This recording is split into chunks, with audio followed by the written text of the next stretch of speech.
नमस्कार दोस्तों। राजधानी लखनऊ में उत्तर प्रदेश परिवहन निगम की तरफ से एक बहुत ही खास बात सामने आई है,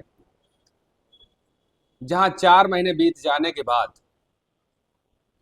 दीपावली पर जिन चालक और परिचालकों की तरफ से प्रोत्साहन किया गया था, जहां एक और उत्तर प्रदेश परिवहन निगम में पूरे उत्तर प्रदेश में सभी चालक और परिचालकों को दीपावली 2025 का प्रोत्साहन बांटा जा चुका है और सभी को मिल भी गया है। वहीं दूसरी तरफ राजधानी लखनऊ जैसे महानगर में, जहां से उत्तर प्रदेश परिवहन निगम के सारे नियम और कानून चलते हैं, सबसे पहले धरातल पर चीजों को परखा जाता है और उत्तर प्रदेश में अलग पहचान बनाने वाला आलमबाग बस स्टेशन, जो कि पीपीपी मॉडल पर बनकर तैयार हो चुका काफी समय पहले, आज वही आलमबाग बस स्टेशन पर संविदा चालक और परिचालकों के साथ जिस तरीके से जो शोषण हो रहा है, ये काफी सोचने वाली बात है। आज का एक ताजा मामला है। हालांकि ये मामला 4 महीने पुराना है और जो प्रोत्साहन कुछ समय पहले चालक परिचालकों में वितरित हो चुका है, लेकिन कुछ कमियों के कारण वो प्रोत्साहन आज 4 महीने बीत जाने के बाद मेहनत मजदूरी दिन रात एक करने वाले संविदा कर्मचारी का प्रोत्साहन उसको अभी तक नहीं मिला। ऐसा क्यों हुआ?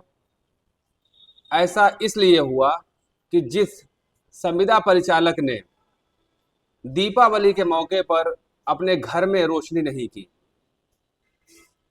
यात्रियों को सुविधाएं दी, उसके बाद नतीजन कि सारे लोगों को आलमबाग बस स्टेशन यानी आलमबाग डिपो में जितने भी लोग तैनात थे, लगभग सभी को प्रोत्साहन मिल गया। और जो दिन रात सेवा उत्तर प्रदेश परिवहन निगम की कर रहा एक संविदा का परिचालक, उसको 4 महीने बीत जाने के बाद अभी तक प्रोत्साहन नहीं दिया गया। लापरवाही कैसे हुई? आपको लग रहा होगा कि सबको मिल गया और एक कर्मचारी को ना मिले, एक थोड़ा सुनने में अजीब लगेगा, लेकिन हकीकत है। संविदा परिचालक जिसका नाम धर्मेंद्र आलमबाग डिपो में तैनात है, लखनऊ जैसे शहर में किराए पर रहने के बाद खाने पीने का एक संविदा परिचालक जो एक आंकड़ा होता है, वो कह सकते हैं कि कितना खाएगा कितना बचाएगा, लेकिन आज आलमबाग डिपो में 10 बार अधिकारियों के पास जाने के बावजूद भी उसको उसका प्रोत्साहन प्राप्त नहीं हुआ। मामले ने तूल पकड़ा। तूल पकड़ने से पहले उस संविदा परिचालक ने उन सभी बाबू सहायक क्षेत्रीय प्रबंधक के पास जा जाकर अपनी फरियाद की कि साहब हमारा पैसा दे दीजिए। लेकिन किसी के बालों में जूं तक न रेंगी। आखिर वही परिचालक आज जब लिखित में एप्लीकेशन देता है तो मामले में संज्ञान लाया जाता है। कहीं न कहीं से बाबू से लेकर अधिकारियों तक, सहायक क्षेत्रीय प्रबंधक तक, ये लापरवाही जब सामने आती है तो इन्हीं संविदा परिचालकों को मजबूरी में प्रार्थना पत्र देना पड़ता है। ऐसा क्यों?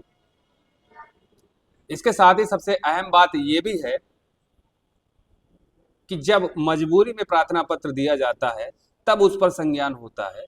अगर यही एक संविदा का परिचालक समय से वेतन पा गया होता, समय से अपना प्रोत्साहन का पैसा पा गया होता, तो लिखित में क्यों प्रार्थना पत्र देता?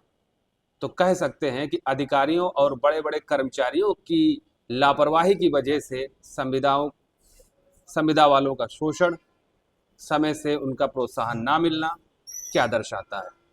ये सहायक क्षेत्रीय प्रबंधक की लापरवाही है या उस बाबू की जिसके द्वारा ऐसी गलती हुई? त्रुटियां होती हैं तो आखिर उसे अभी तक झूठी दिलासा क्यों दी जा रही थी? किस आधार पर? कि जब तक कोई संविदा का कर्मचारी लिखित में अपना पक्ष ना रखे, जब तक कोई सुनने वाला नहीं, गलती करे कोई और भरे कोई और, आखिर ऐसा कब तक उत्तर प्रदेश परिवहन निगम में होता रहेगा?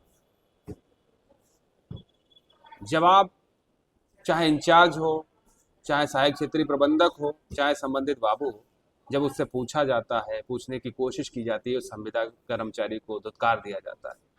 आखिर ऐसा क्यों?